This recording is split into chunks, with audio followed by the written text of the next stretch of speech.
Orang lelaki ni Allah akan uji dia dengan dua benda sahaja. Yang pertama, Allah Ta'ala akan uji dengan duit. Dulu dia susah, macam mana keadaan dia? Sekarang dia senang, Allah bagi dia kaya, bagi dia duit yang banyak, macam mana keadaan dia? Adakah dia masih orang yang dulu, yang sentiasa bersyukur dengan apa nikmat yang ada walaupun sedikit, ataupun dia akan jadi kufur nikmat, lupa pada Allah? Nombor dua, Allah Ta'ala selalu akan uji lelaki ni dengan perempuan. Sebab perkara yang paling susah sekali lelaki jaga adalah mata. Orang perempuan ni susah untuk jaga mulut, susah nak jaga lidah dia. Orang lelaki ni paling susah sekali adalah untuk jaga mata dia. Dia akan sampai satu tahap, Allah akan uji orang lelaki ni dengan perempuan yang mana lebih cantik. Dia rasa macam lagi cantik daripada isteri dia, dia rasa macam lagi better daripada isteri dia. Allah akan gugat iman supaya Allah nak tengok kita masih nak stay dengan isteri kita yang mana dah ada susah senang dengan kita dulu, ataupun kita nak cari perempuan yang baru yang mana dia baru datang masa kita dah senang esok. Sentiasa kita doa dengan Allah, ya muqallibal qulub, wahai Tuhan yang membolak-balikkan hati, sabbit qalbi ala dinik wa ta'atik, tetapkanlah hati aku ni ala dinik, di atas agamamu, wa ta'atik,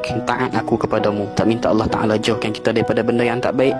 Allah sentiasa bagi kita rasa cukup dengan apa yang ada, kita akan jadi the better person insyaAllah.